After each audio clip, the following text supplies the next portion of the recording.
Magandang araw mga kababayan. Welcome back to our channel, kung saan tinatalakay natin ang pinakabago at pinakaimportanteng balita tungkol sa modernisasyon ng ating sandatahang lakas. Sa videong ito, pag-uusapan natin ang isang makasaysayang proyekto ng Philippine Air Force na magpapalakas sa ating kakayahan sa ere, isang bagong simulator facility para sa ating S-70i Black Hawk helicopters. Hindi na kailangan lumipad pa sa ibang bansa para mag-training. Ano ang benepisyo ng proyektong ito? Bakit ito game changer sa ating national defense? Yan ang ating pag-uusapan ngayon. Tara't simulan na. Pero bago tayo magsimula, tandaan natin na ang matatag na Pilipinas ay hindi lang nabubuo sa lakas militar, kundi sa maayos na pamahalaan, paglaban sa korupsyon, pagtanggi sa political fanaticism, at pagsugpo sa fake news. Mahalaga yan para sa tunay na seguridad at katatagan ng bansa. Ang S-70i Black Hawk ay isang modernong utility helicopter na gawang Poland, sa ilalim ng Sikorsky Aircraft, isang subsidiary ng Lockheed Martin. Ginagamit ito ng Philippine Air Force simula pa 2020 bilang bahagi ng modernization program ng ating sandatahang lakas. Marami itong gamit: air assault, disaster response, troop transport, medical evacuation, VIP movement, at pati na rin intelligence at surveillance missions. Ang 205th Tactical Helicopter Wing ng PAF ang pangunahing gumagamit ng mga Black Hawk, at araw-araw nilang kinakaharap ang hamon ng ating topografiya, mula bundok hanggang isla. Pero tulad ng kahit anong makina, kailangan itong operate ng mga highly trained pilots. At dito na pumapasok ang halaga ng isang simulator. Bago tayo tumuloy, sagutin muna natin ang tanong, ano nga ba ang flight simulator? Ang full flight simulator ay isang high-tech na training device na ginagaya ang cockpit ng isang tunay na helicopter. May motion system ito, visual displays, at control panels na tumutugma sa aktwal na Black Hawk. Sa simulator, pwedeng maranasan ng piloto ang emergency procedures, iba't ibang weather conditions, day at night operations, at kahit combat scenarios nang hindi umaalis sa lupa. Ligtas, cost-efficient, at effective. Ayon sa ulat, isang bagong simulator facility ang itatayo para sa S-70i Black Hawk helicopters ng Philippine Air Force. Ito ay bahagi ng mas malaking proyekto na pinondohan sa ilalim ng General Appropriations Act, GAA. Pero mas naging exciting ang balita noong inaprubahan ng Department of National Defense ang karagdagang 225.6 million pesos sa ilalim ng Amendment 2 ng proyekto. At kung iisipin natin, ang desisyong ito ay hindi basta-basta. Ipinapakita nito na seryoso ang ating pamahalaan sa pagpapalakas ng air mobility at operational training ng ating Air Force. Hindi na tayo paasa sa mga lumang sistema o second-hand na kaalaman mula sa ibang bansa. Ngayon, tayo na mismo ang nagtatayo ng ating sariling kapasidad. Ibig sabihin, mas pinapahalagahan na rin natin ang self-reliance sa defense sector, isang matagal ng pangarap ng marami sa ating security analysts at dating opisyal ng militar.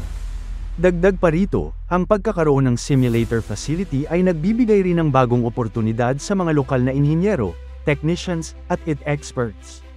Hindi lang ito tungkol sa training ng piloto, ito rin ay investment sa local technical skills development na magagamit hindi lang sa military, kundi pati sa civil aviation at aerospace technology. At kung tuloy-tuloy ang ganitong klase ng proyekto, posibleng sa mga susunod na taon ay magkaroon din tayo ng sariling locally produced simulators, gawang Pinoy, para sa sundalong Pinoy. Tunay ngang ang 225.6 million pesos na ito ay hindi lang basta gastos, ito ay strategic investment na ang returns ay makikita sa mas ligtas, mas mahusay, at mas mabilis na operasyon ng ating Air Force. Bukod pa riyan, napapanahon din ang proyektong ito dahil sa dumaraming humanitarian missions at natural disasters na kinakaharap ng bansa. Kung mas handa ang ating mga piloto, mas mabilis silang makakakilos sa gitna ng lindol, bagyo, o kahit rescue operations sa malalayong lugar. Hindi lang pambansa ang benepisyo ng simulator na ito, pati buhay ng ordinaryong Pilipino, maaapektuhan sa positibong paraan. Dito natin makikita na ang modernisasyon ng sandatahang lakas ay hindi lang para sa gyera, kundi para rin sa mabilis na pagtugon sa pangangailangan ng mamamayan sa oras ng kagipitan. Ang pondong ito ay gagamitin para sa design at construction ng simulator building, installation ng equipment at technology, at pagsasanay ng mga instructors na magpapatakbo ng simulator. Ang facility ay ilalagay sa ilalim ng 205th Tactical Helicopter Wing, na may hawak sa ating Black Hawk Fleet. Tanong ng ilan, may mga tunay namang helicopters tayo, bakit kailangan pa ng simulator? Simple lang ang sagot. Una, training cost mas mahal kapag sa tunay na helicopter ang training. Isang oras na lipad ng Black Hawk ay nagkakahalaga ng libu-libong piso. Pangalawa, maintenance burden, mas mabilis masira ang helicopter kapag paulit-ulit ginagamit para lang sa basic training.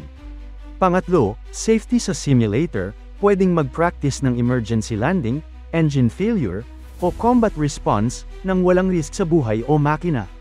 At huli, accessibility, hindi na kailangan magpadala ng piloto abroad para sa training. Mas malapit, mas mabilis, mas madalas. Ibig sabihin, mas maraming piloto ang matututo sa mas maikling panahon, at mas handa sila sa actual missions. Isa sa pangunahing layunin ng PAF ay ang tinatawag na operational readiness, ang kakayahang tumugon sa anumang sitwasyon, anumang oras.